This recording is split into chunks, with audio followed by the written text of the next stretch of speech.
Richard Gould, thanks for stopping by to have a chat here at the Surrey County Cricket Club. Beautiful place to do it here in the museum at the end of the season. 2018, what a year for the club, but premiership hangovers don't come quite so profound as they did here this year on the field. Let's start there. Only a couple of points off second bottom in the championship, bundled out of both men's white ball competitions at the group stage. The women weren't able to make it to finals day after winning the Kia Super League in 2018.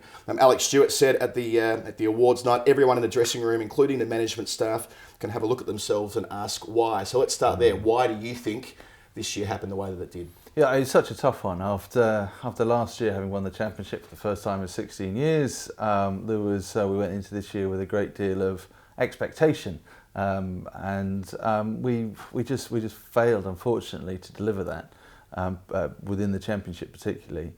Alec is and the coaching team are not ones for excuses, but we do need to try and understand what the issues were at hand. We clearly lost a lot of players to England this summer, what with the World Cup and the build-up to the World Cup and the build-up to the Ashes, and so we had a lot of players in those squads and on the fringe of those squads, and they clearly are looking to ensure that they can play and participate for England. So in some regards, I think England's game was our loss.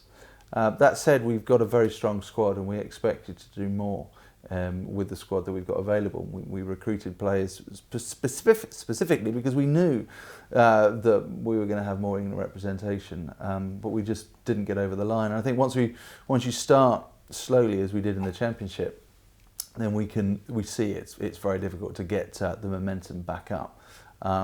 But we've got a very talented dressing room. We've got a dressing room that understands the disappointment.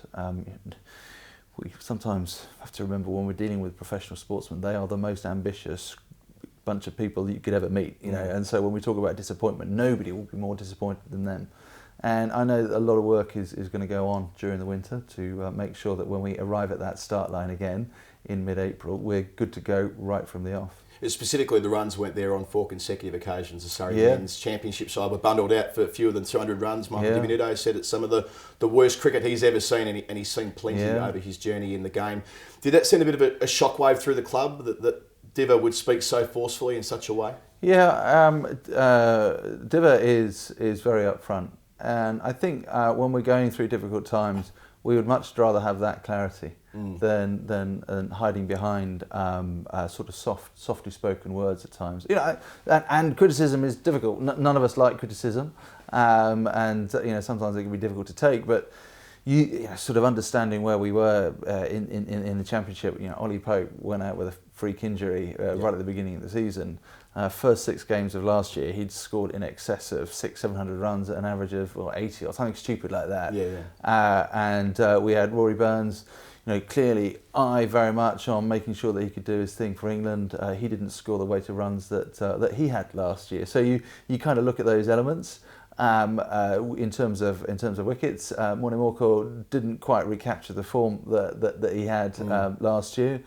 And indeed, Amar Verdi took a lot of wickets early on last year, and he wasn't in the team early on. So you can look at the reasons why we were down on runs and wickets, and then you have to kind of scratch beneath that and find out exactly what those issues were. Amar Verdi, a lot of questions were asked about him early in the season, playing a big role in 2018, but out of the side in 2019. Suggestions were that he wasn't up to the fitness level that he needed to be to play in the championship. What was your perspective on that, given that when he returned, he took 14 wickets in a game at Trent Bridge? Well, when he returned, he was good, strong and fit, and he did suffer from an injury at the beginning of the season, and it took him longer than we would have wanted, and he'd have wanted, to be honest, in order to get himself back on that pitch. But when he did come back into the fray, he was against Nottinghamshire, and they produced a spinning track, which we were able to turn to our advantage on that occasion. You've got this factory of young players, obviously. 5 men have represented England from Surrey in the last couple of years. 11 Surrey players played for England across the men's and women's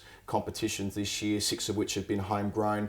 Is that where you can fall back on a little bit, knowing that despite the fact that the results weren't where they needed to be this year, it's a different story to what it was a few years ago in Division 2 when there weren't those sorts of England debuts coming along?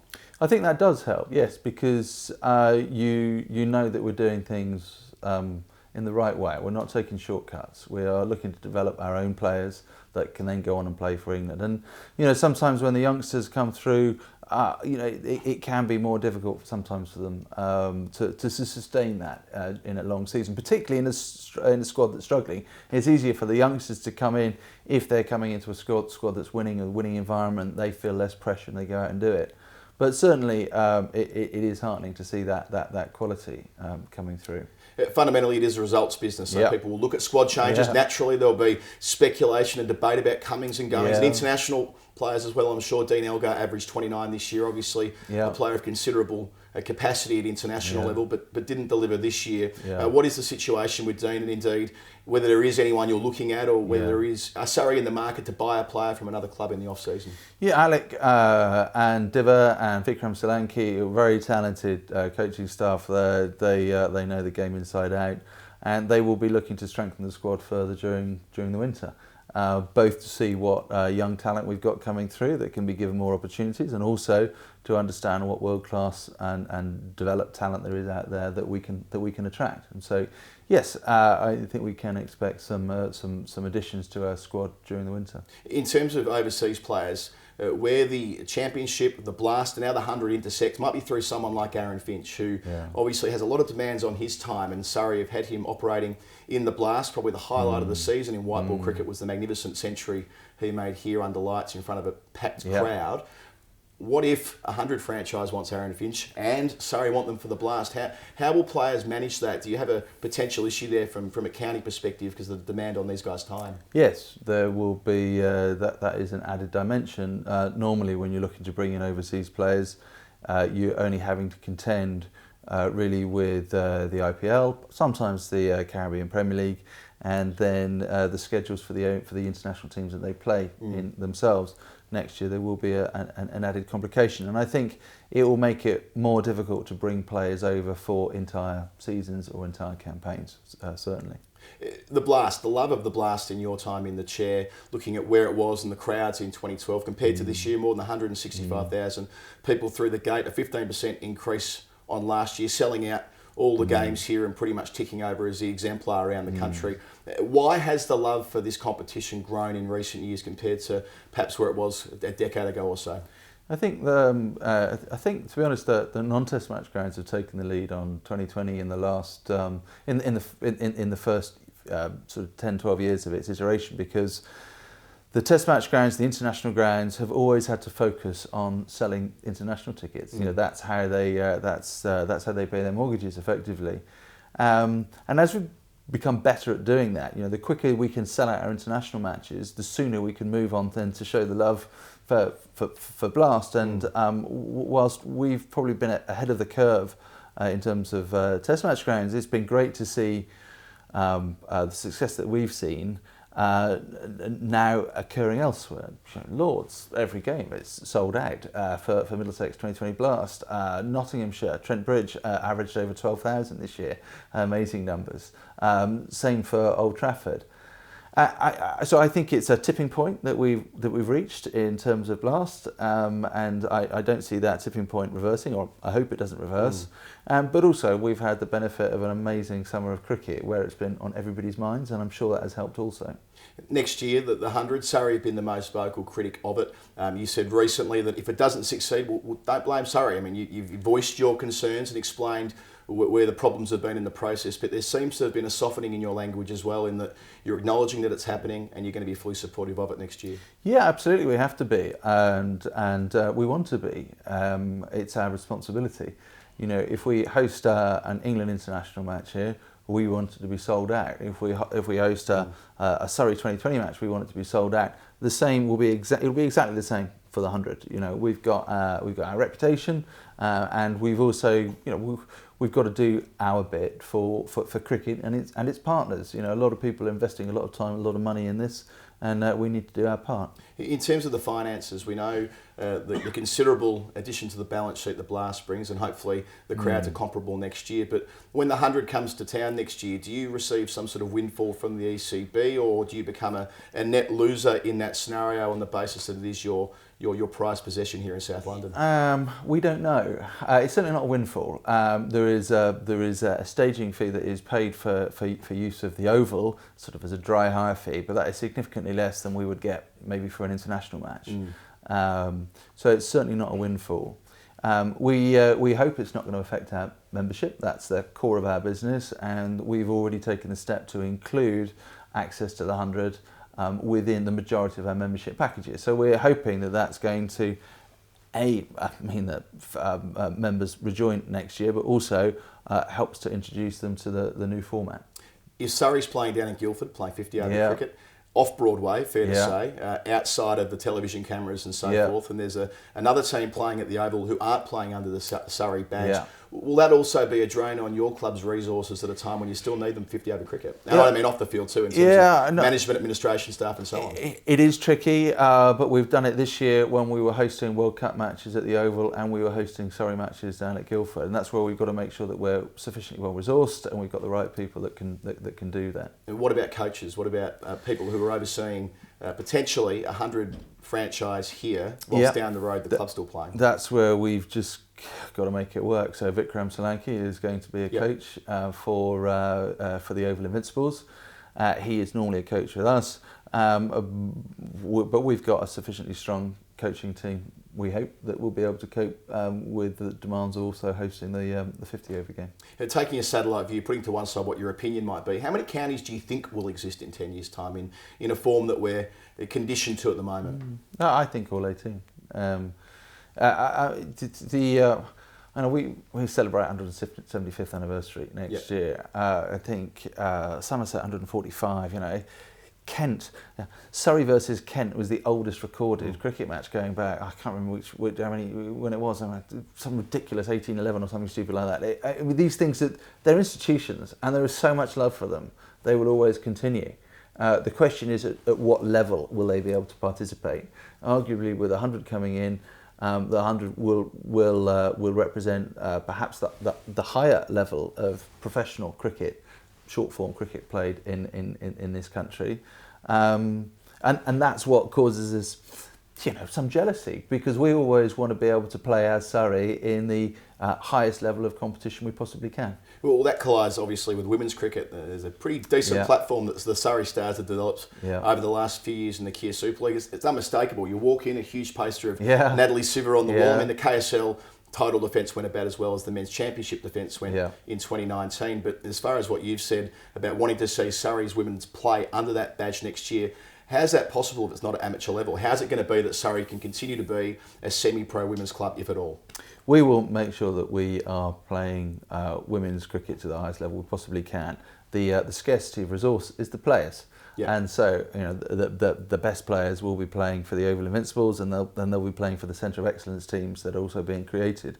However, we will find opportunities where we can bring our Surrey players back and play here at the Oval in front of the biggest crowds that we can find in meaningful matches. 3 or 4 years ago, we started the London Cup, which is Surrey versus Middlesex, and we've played here, we've played at Lord's. Those are the sorts of elements that we will do to continue, and we need to, because that's demanded of us. Our supporters want Surrey to field a men's team and a women's team. Our sponsors, our commercial sponsors and our partners also do that. So, for us, it's non-negotiable. And if that means us trying to find windows with other counties in order to do that, we'll do it.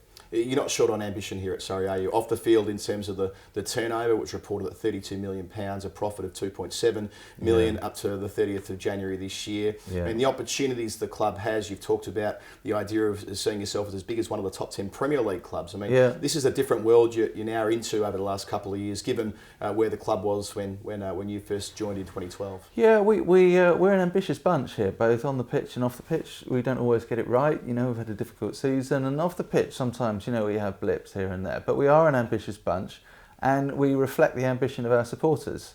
We've got sort of nearly 13,500 members this year. We've got an active supporter base of nearly 200,000 Surrey supporters, and those are just the people that are buying tickets and coming to the games, never mind the sort of those people that just keep an eye on us through the score. So what you see here is just the very tip of the iceberg, and yes, we are ambitious, and we will continue to be. What does 13,000 mean these days? What does a membership base like that and a couple of 100,000 supporters, is it? Do you feel as though that means that someone who's jumping on Twitter and following the live feed you now have available over the last couple of seasons, like how do you interpret what they mean in like the modern economy, if you like? So the couple of 100,000 supporters, those are people that have bought tickets, say, in the last 3 or 4 years, or bought merchandise, or been a member. And of that 200,000, there will be a whole host of others that just watch us on telly occasionally, or have a look at the Cricinfo website and see how we're doing. There is a huge amount of latent support for county cricket, and it's actually only now that we're moving into the digital world that we're able to gauge that, and we're very excited next year when we're going to be able to do a lot more in terms of broadcasting our games live. People will have seen our live broadcast of championship matches using 2 cameras behind the bowler's arms, and it's clunky at best.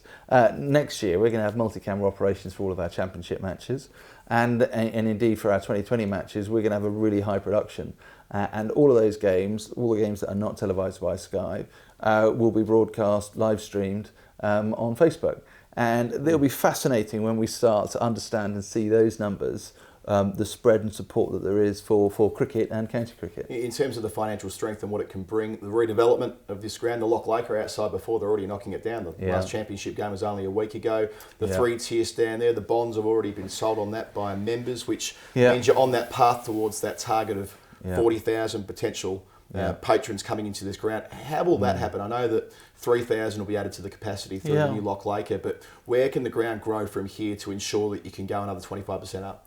Yeah, it'll happen gradually and sensibly within our means. We're not gonna overreach ourselves.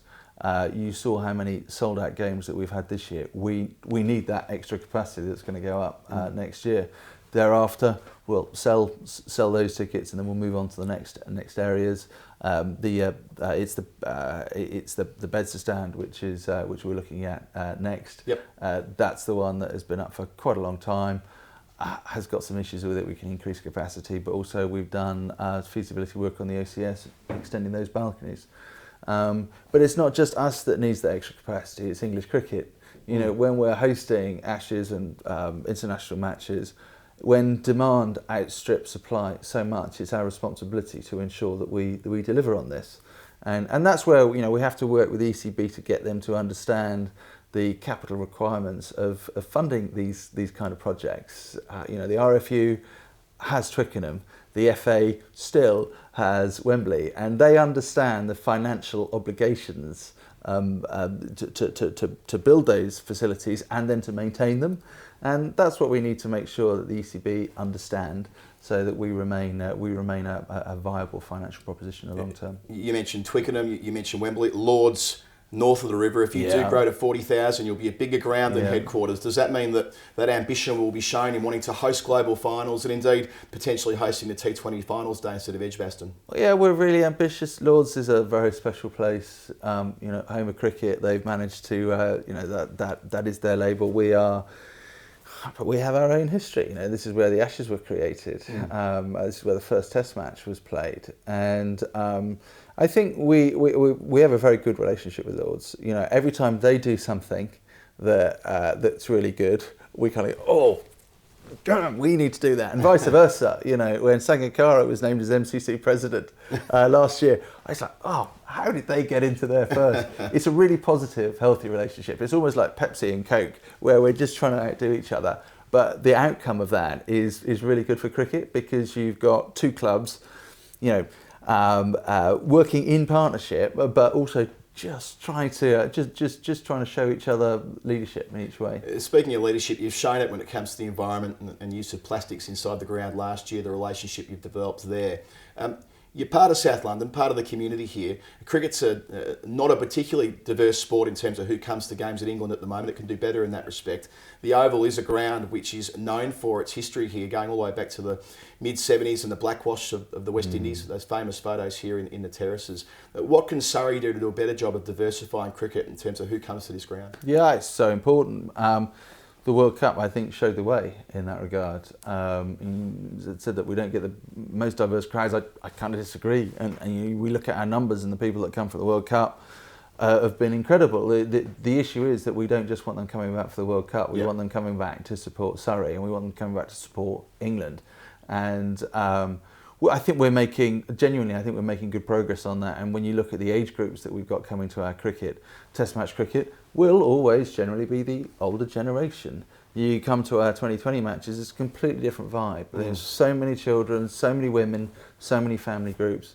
But also, we need to make sure that we can bring in Asian supporters as well. The difficulty there is, frankly, the availability of Indian players. I think when the ECB thought of the concept of the new competition, at that point they were saying that Indian players were going to be available, and that was that's really positive.